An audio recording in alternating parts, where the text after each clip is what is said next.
મોટનાથ તળાવની દુર્ઘટનાને લઈ હરણી ગ્રામજનો મદદે આવ્યા હતા।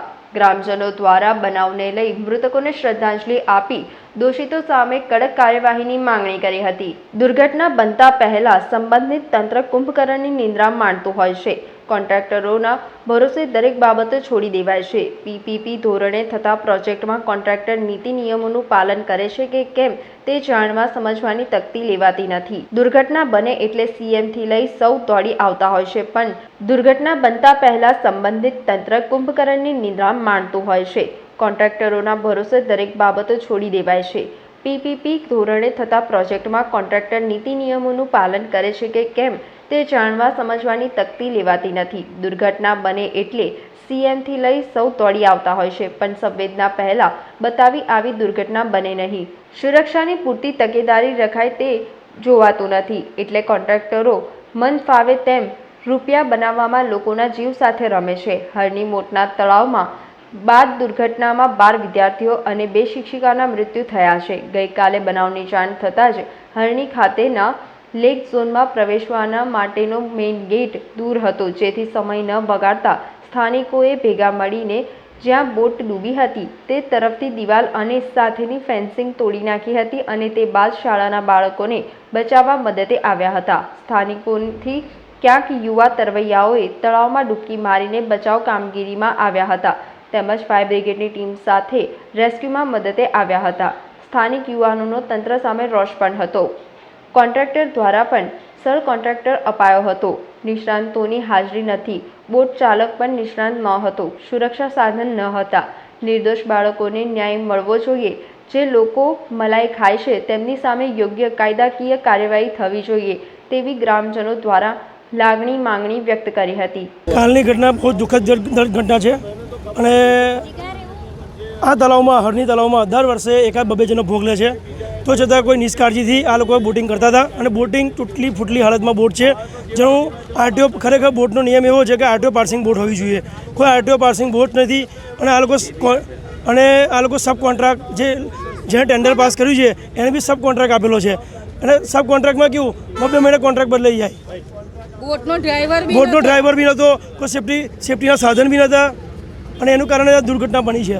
જે અમારે માગણી એવી છે કે જે બાળકો નિર્દોષ મરી ગયા છે, નિર્દોષ બાળકો, એ લોકોને ન્યાય મળવો જોઈએ। એ ન્યાય એવો મળવો જોઈએ કે જેને ટેન્ડરમાં જેને સહી કરી છે, જેને કોર્પોરેશન ટેન્ડર આપેલું છે એ લોકોના નામ આવવા જોઈએ અને કોન્ટ્રાક્ટરના બી આવવા જોઈએ। જેને ટેન્ડર પાસ કર્યું છે, જે લોકો મલાઈ ખાય છે, જે લોકો મલાઈ ખાય છે એ લોકોને સજા થવી જોઈએ। જે સજા એવી થવી જોઈએ, નિર્દોષ બાળકોને અન્યાય મળવો જોઈએ, કેમ કે અહીં દર વર્ષે ઘટના બનતી હતી, એકાદ 2 માણસો મરતા હતા। અમે વર્ષોથી જોતા છે, અમારા હરણી ગામના કેટલાય છોકરા મરી ગયા છે અને આ લોકોને ખબર હતી તો બી આ લોકોએ બોટનું તંત્ર ચાલુ રાખેલું છે। જેવું તે અમને આ બેને કીધું એમને અમે હરણી ગામમાં જ રહીએ છીએ અને અમે આવી રીતે સોશિયલ વર્કમાં આગળ પડતા જ બધા છોકરાઓ છે અને એમને જેવો ફોન આવ્યા વિધિન અમે 5 મિનિટની મેં મિનિમમ 20 થી 25 છોકરાઓ અહીંયા ગામના આવ્યા। પહેલું અંદર જવાનો રસ્તો હતો તો અંદર જવાનો રસ્તો હતો નહીં, તેથી અમે આ ડીલ અમારા ગામના છોકરાઓએ તોડી છે, બરાબર। અમુક છોકરાઓ ફરીને દોડીને આવ્યા અને અંદરથી બને એટલા છોકરાઓને બહાર કાઢવાની કોશિશ કરી। એક મેડમને બહાર કાઢી છે અને 4-5 છોકરાઓને બહાર કાઢ્યા, પણ એ મેડમ તે વખતે ડેથ થઈ ગઈ હતી અને છોકરાઓમાં 2 છોકરીઓને શ્વાસ ચાલુ હતા અને બીજા 3 છોકરાઓની ડેથ ત્યાં અમે અમારા હાથથી એ લોકોને બહાર કાઢ્યા હતા, બરાબર। અને આ ઘોર બેદરકારી છે કોન્ટ્રાક્ટરની, જાઓ તે સત્તાધારી અધિકારીઓની ગાળો। આવી રીતે મેં પહેલાં બી બીજા ન્યૂઝમાં જોયું તે અહીંયા આટલું ઊંડું તળાવ છે, બધા જ જાણે છે, બરાબર, તો અહીંયા કોઈ તાલીમવાળા એ રાખતા નથી। જે એના બોટ ચાલક હતો એને બી તરતા આવડતું નહોતું, એ પોતે અંદર ડૂબતો હતો, બરાબર, તો એને બી